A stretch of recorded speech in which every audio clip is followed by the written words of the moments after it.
নমস্কার বন্ধুরা, বাংলা গল্প পাঠের আসরে আপনাদের প্রত্যেককে জানাই আবারও স্বাগত। বন্ধুরা, আমি রিমা, আর আজ আমি আপনাদের জন্য নিয়ে এসেছি সুচিত্রা ভট্টাচার্যের লেখা অন্য বসন্ত উপন্যাসের পঞ্চম পর্বটি। উপন্যাসটি শুনতে আপনাদের ভালো লাগলে লাইক কমেন্ট করবেন, বন্ধুদের সাথে শেয়ার করবেন, আর অবশ্যই চ্যানেলটিকে সাবস্ক্রাইব করে রাখবেন। শুরু হচ্ছে আজকের উপন্যাস সুচিত্রা ভট্টাচার্যের লেখা অন্য বসন্ত পর্ব 5। প্রকাণ্ড ক্লাসরুমের বেঞ্চি সরিয়ে নেওয়া হয়েছে আজ।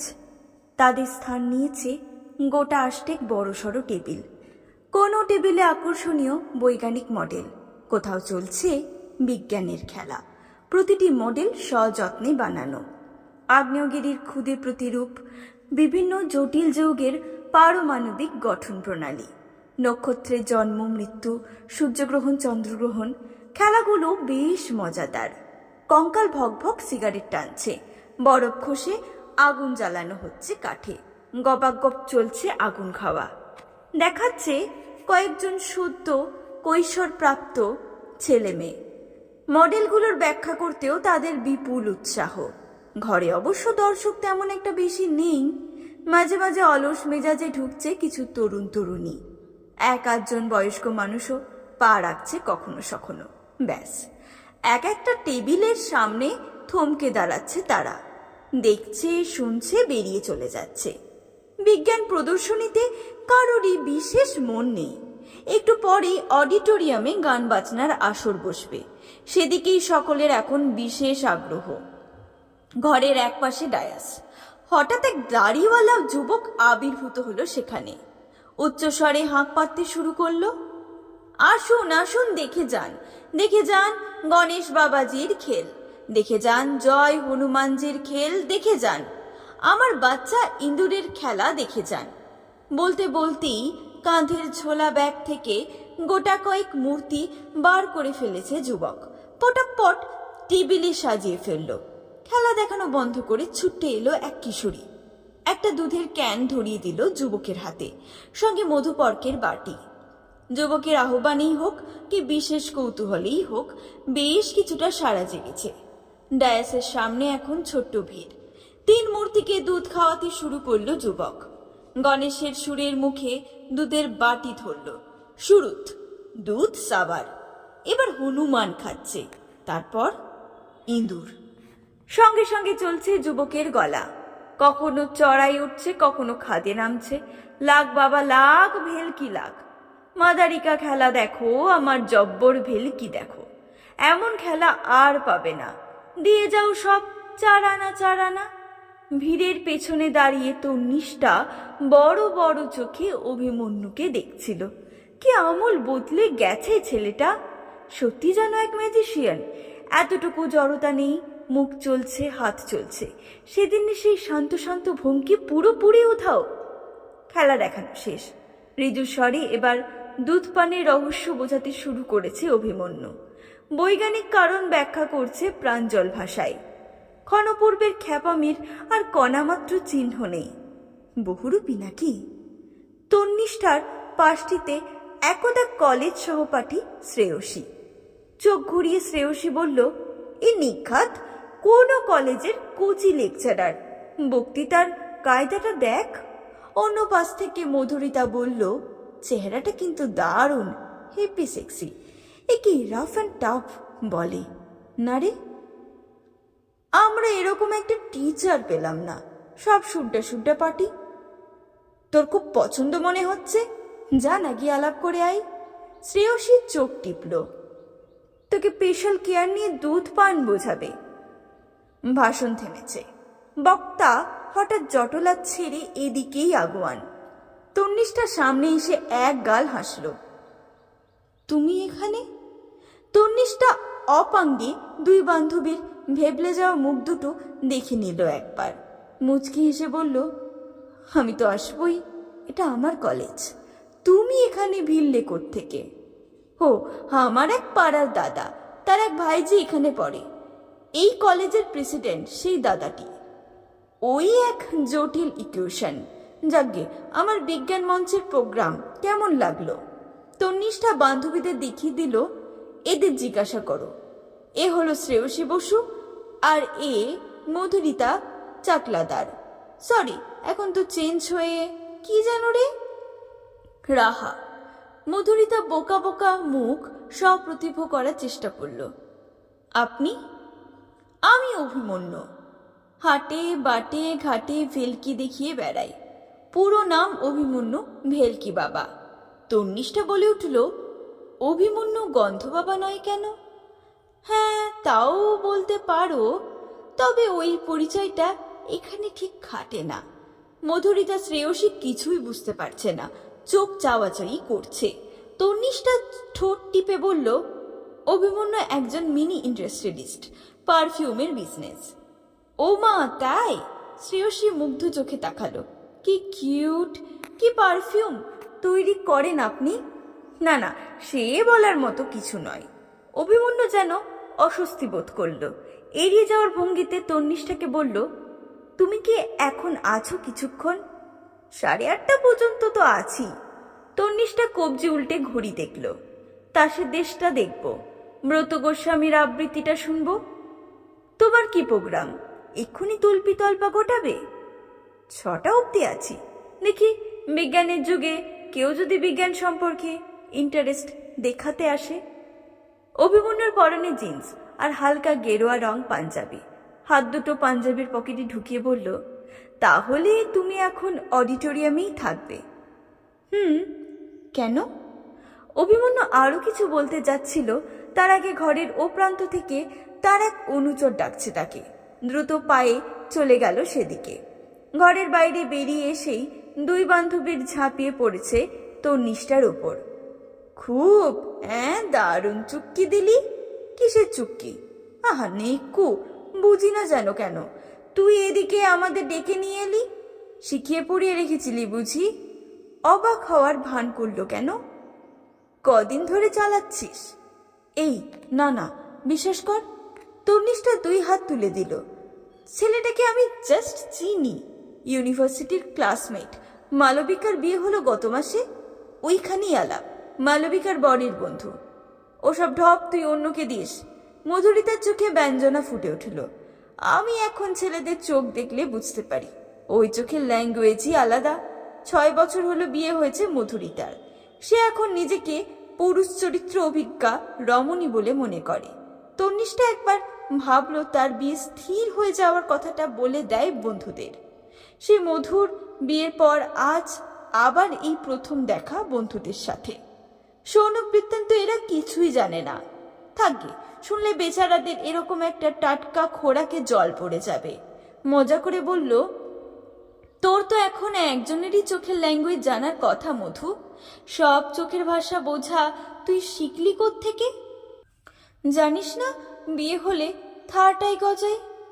সেই চোখে তুই পর পুরুষ দেখিস? সায়ন্তনকে ডচ মেরে খুব চালিয়ে যাচ্ছিস। যেতেই পারি। মধুরিতা সিঁথিতে আঙুল ঢুকলো।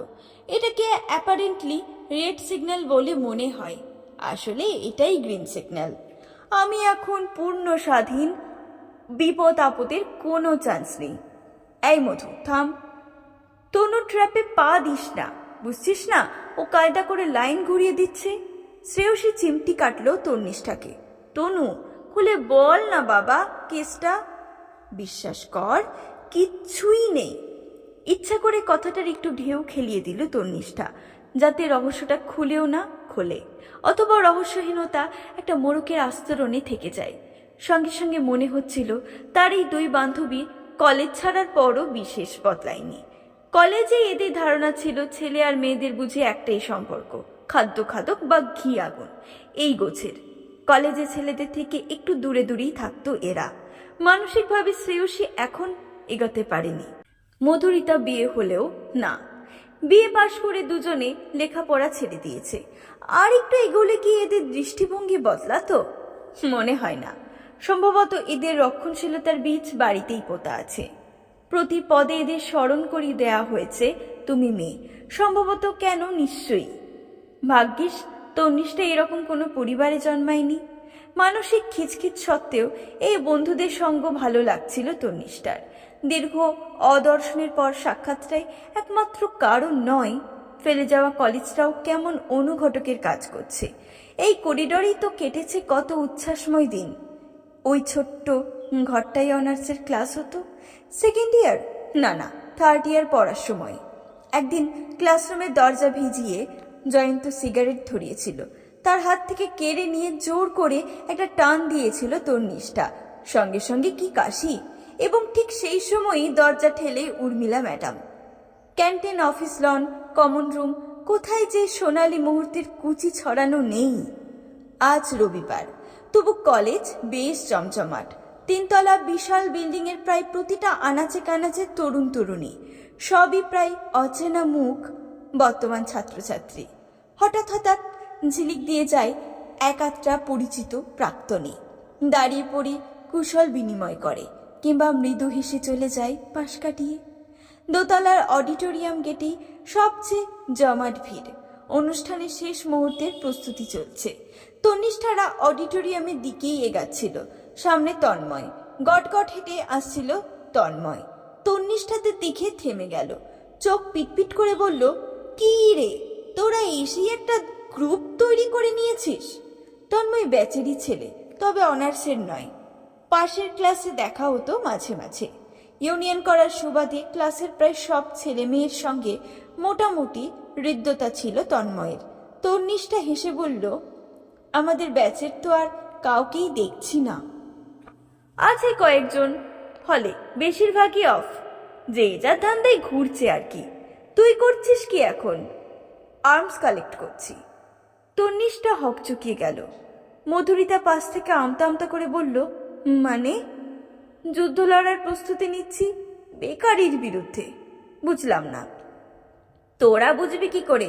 সব তো বিয়ে করে বরের কোর্টে দাঁড়িয়ে যাচ্ছিস। মেজাজে একটা সিগারেট ধরিয়ে ফেলল তন্ময়।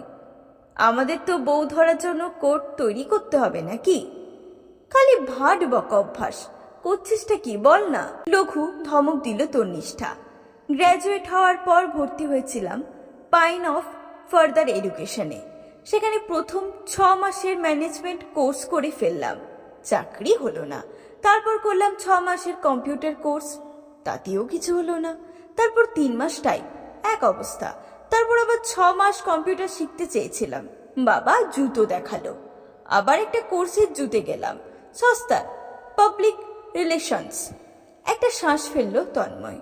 শুধু অস্ত্রশস্ত্রই জোগাড় করে যাচ্ছি, চালানো স্কোপ পাচ্ছি না। চাকরির লাইনটা শালা কিছুতেই উঠছে না। মার্কেট কি ডাউন মাইরি?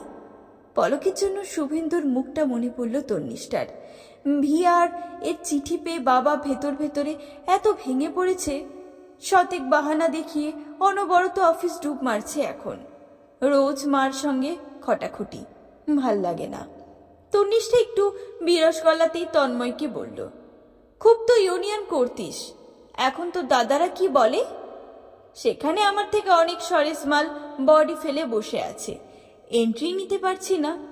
তাও আমি অবশ্য এমএলএ দরজে ইট পেতে রেখে এসেছি। তবে লাইনে পৌঁছাতে পৌঁছাতে তন্ময় শিকদার বুড়ো ভাম হয়ে যাবে। এখন আমি একটা নতুন ফ্রন্ট খুলছি, জ্যোতিষ। এটা না লাগলে হোমিওপ্যাথি ট্রাই নেব, সেটাও না লাগলে অন্য একটা বিজনেস, অটো কিনে চালাবো। তন্ময় হাহা করে হাসছে।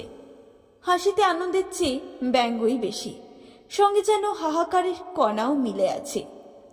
মলিন টি শার্ট পরা তন্ময় একদা বান্ধবীদের পার হয়ে গেল। খানিক দূরে গিয়ে কথা ছুড়ল আবার, অটোটা যদি কিনে ফেলি তোদের একদিন ফ্রি চড়িয়ে দেব। তন্ময় চলে যাওয়ার পর একটুক্ষণ নীরব 3 বান্ধবী। একটু পরে শ্রেয়সী মুখে চুপচুপ শব্দ করল, বেচারা। মধুরিতা বলল, শুধু বেচারা নয়, বল আহা বেচারা। মনে আছে কি দাপটে লেকচার দিত ক্লাসে? স্যারদের অবলীলায় বলতো, একটু বাইরে গিয়ে দাঁড়ান তো, মিনিট 10 একটা ছোট সেরে নি।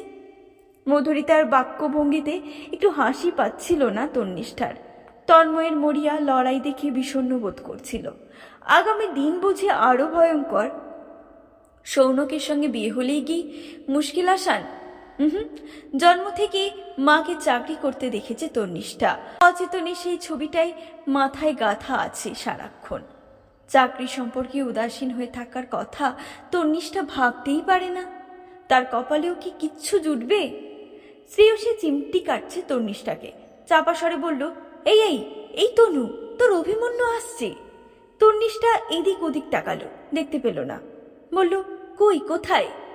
ওই তো করিডোরের এন্ডে, কাকে যেন খুঁজছে, বোধহয় তোকেই। সত্যিই তো, ওই তো অভিমন্যু। তার হাই পাওয়ার চশমা পরে চোখ করিডোরের ছেলে মেয়েদের মাঝে ইতি উতি ঘোরে কেন? তন্নিষ্ঠা ঈষৎ বিরক্ত হলো। বন্ধুদের ভুল ধারণাটাকে সত্যি প্রমাণ করার জন্য এত ব্যস্ত হয়ে পড়েছে অভিমন্যু। ভেবেছিল মুখ ঘুরিয়ে চলে যাবে, তার আগে অভিমন্যু পৌঁছে গেছে। মুখে দোতো হাসি নেই, বরং যেন গম্ভীর। একটু অসহিষ্ণুভাবে বলল, তোমাদের কলেজটা তো যাচ্ছে তাই। চোখ শুরু করে তাকালো তন্নিষ্ঠা। কেন, কি হলো? সেই দুপুর 12টা থেকে আমার ছেলে মেয়েরা একটানা শো করে যাচ্ছে, তাদের সামান্য একটা টিফিনের ব্যবস্থা করা পর্যন্ত যাবে না। দুবার কেটলি ঘুরিয়ে নিয়ে চলে গেল, ব্যাস। তন্নিষ্ঠা অপ্রস্তুত এক শেষ। ছি, কি উল্টো পাল্টা ভাবছিল, যেন অভিমন্যু কলেজের নয়, তারই অতিথি। এমন স্বরে বলল, সে কি মিষ্টি খাবার কিচ্ছু দেয়নি? তাহলে আর বলছি কি, ওরা মুখ ফুটে কিচ্ছু বলছে না, কিন্তু আমার তো খারাপ লাগছে। তোমাদের ইউনিয়নের পান্ডাকে ধরলাম, সে হচ্ছে হচ্ছে পাঠিয়ে দিচ্ছি বলে কোথায় যে হাওয়া মারল, তাও তো প্রায় ঘন্টাখানেক। এই দুঃখেই আমি কলকাতার কলেজ টলেজে শো করতে যাই না। রীতিমতো আহত হয়েছে তন্নিষ্ঠা। কলেজের সম্পর্কে দুর্নাম যেন তাকেও বিঁধছে। বলল, তুমি 1 সেকেন্ড দাঁড়াও, আমি দেখছি। বলেই ছুটেছে অডিটোরিয়ামে। সেখানে এক মহা হট্টগোল, স্টেজ সাজানো চলছে। এই মাত্র প্রেসিডেন্ট কাম এমএলএ আসছেন। তাকে ঘিরে গ্রহমণ্ডলীর মতো ঘুরছে প্রিন্সিপাল আর কয়েকজন অধ্যাপক। এখনকার ইউনিয়নের ছেলে মেয়েদের আদৌ চেনে না তন্নিষ্ঠা, চেনার কথাও নয়। মরিয়া হয়ে তন্নিষ্ঠা স্টেজে উঠেছে। তাদের ইংলিশ ডিপার্টমেন্টের টিকেজিকে দেখতে পেয়ে হালে পানি এলো। একটু দূর থেকে টিকেজিকে ডাকলো তন্নিষ্ঠা, স্যার। মধ্যবয়সী তরুণ কুমার গুপ্ত ফিরে তাকিয়েছে। তন্নিষ্ঠার সামনে গিয়ে একটা প্রণাম করলো। চিনতে পারছেন স্যার? আমি তন্নিষ্ঠা দাশগুপ্ত, 92 ব্যাচ। চিনেছি। প্রেসিডেন্ট জগন্নাথ ভৌমিক স্টেজের দিকে এগাচ্ছে।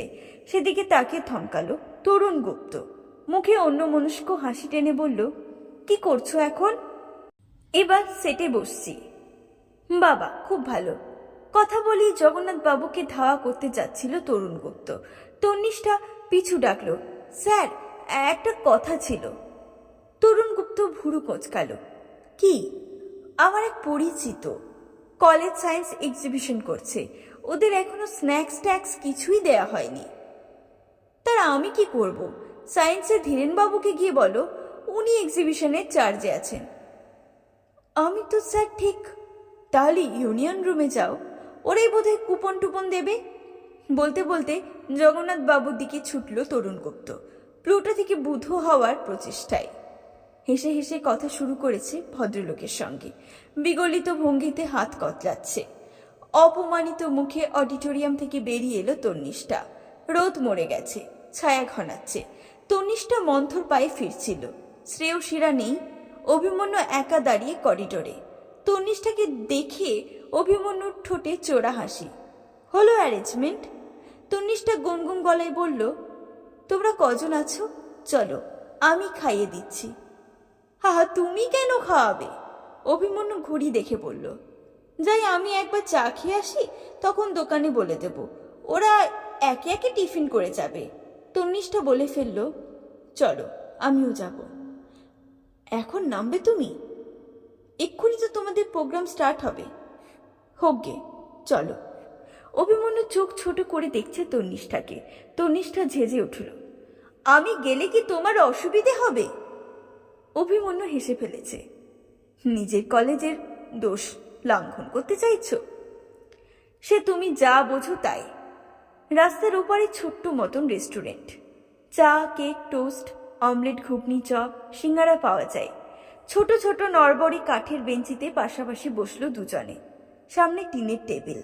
অভিমন্যু জিজ্ঞাসা করল, কি খাবে? কিচ্ছু না, শুধু চা। সে হয় নাকি? কিছু একটা অন্তত খাও, নইলে আমি খাই কি করে? আমি তো দুপুর থেকে চেঁচাচ্ছি না, সুতরাং আমার না খেলেও চলবে। কলেজের ওপর খুব চটেছে মনে হচ্ছে। গায়ে চামড়া থাকলে তো চটারই কথা। ছিছি, তোমাদের ইনভাইট করিয়ে নেই। আমাদের সময়ে কখনো এরকম হতো না। তোমাদের সময়ে সব নিখুঁতভাবে সম্পূর্ণ হতো, তাই তো? হতোই তো। বুড়োটে কথাবার্তা বলো না। আমাদের কালে সব গোল্ডেন ছিল, এখন সব খারাপ। বাজে কথা। কলেজ ফাংশন ট্যাংশন হলে চিরকাল এরকম হয়। সে কিবা তোমাদের সময়, কিবা আমাদের সময়ে। দু চারটে ছোটখাটো ইরেগুলারিটি না ঘটলে অনুষ্ঠানগুলো স্মৃতিতেই থাকে না।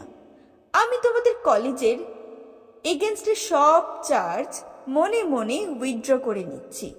এবার অন্তত হাসো।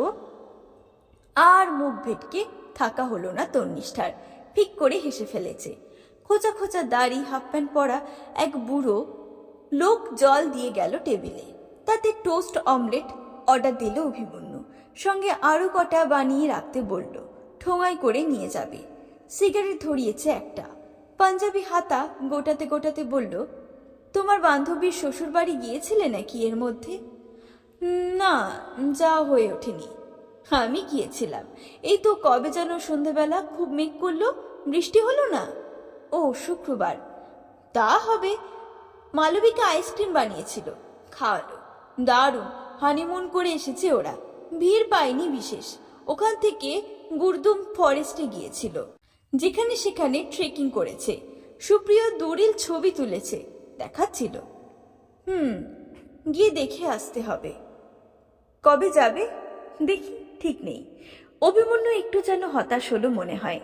টেবিলে রাখা দেশলাইয়ের বাক্সটা হাতে ঘোরাচ্ছে। হঠাৎ বলল, যদি যাও, আমাদের বাড়ি কিন্তু ওদের বাড়ির খুব কাছে।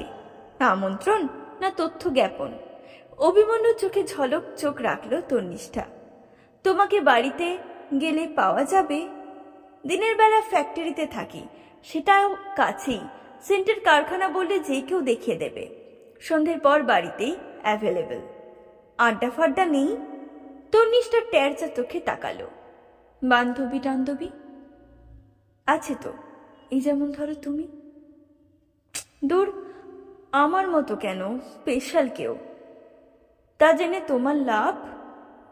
এমনি, জাস্ট কৌতূহল। মেয়েলি কৌতূহল। মেয়েলি কৌতূহল? এই, বাজে কথা বলবে না। ছেলেদের কৌতূহল থাকে না? থাকে বই কি, একটু বেশি রকমই থাকে। যেমন এই মুহূর্তে আমার জানতে ইচ্ছে করছে তোমার সৌনক কুমার মানুষটি কেমন। চালতা হে। তন্নিষ্ঠা ঠোঁট চেপে একটু ভাবল। Smart, handsome, height 5.8, complexion dark brown, চুল স্লাইট কোকড়া, চোখ দুটো ব্রাইট, নাকটা একটু। থামো থামো থামো, এ তো তোমার নিরুদ্দেশের বিজ্ঞাপন। আমি জিজ্ঞেস করছি তোমার ইঞ্জিনিয়ার সাহেব। নেচারের কথা বলছো? হাসি খুশি কিন্তু সিরিয়াস। গুছিয়ে কথা বলতে পারে, নিজের মতকে সুন্দর যুক্তি দিয়ে সাজাতে পারে, মেজা ছাড়াই না। অভিমন্যু মিটমিট হাসছে। এতেও মানুষটাকে বোঝা গেল না। আর কি জানতে চাই অভিমন্যু? সৌনক কেরিয়ার সচেতন, উচ্চাকাঙ্ক্ষী, আবেগের চেয়ে যুক্তিকে বেশি প্রাধান্য দেয়। সৌনকের ভালোবাসা বড্ড তাড়াতাড়ি শরীরই হতে চায়। এই সেদিনই নিউ এম্পায়ারে প্রিটি হিউম্যান দেখতে গিয়ে সৌনক।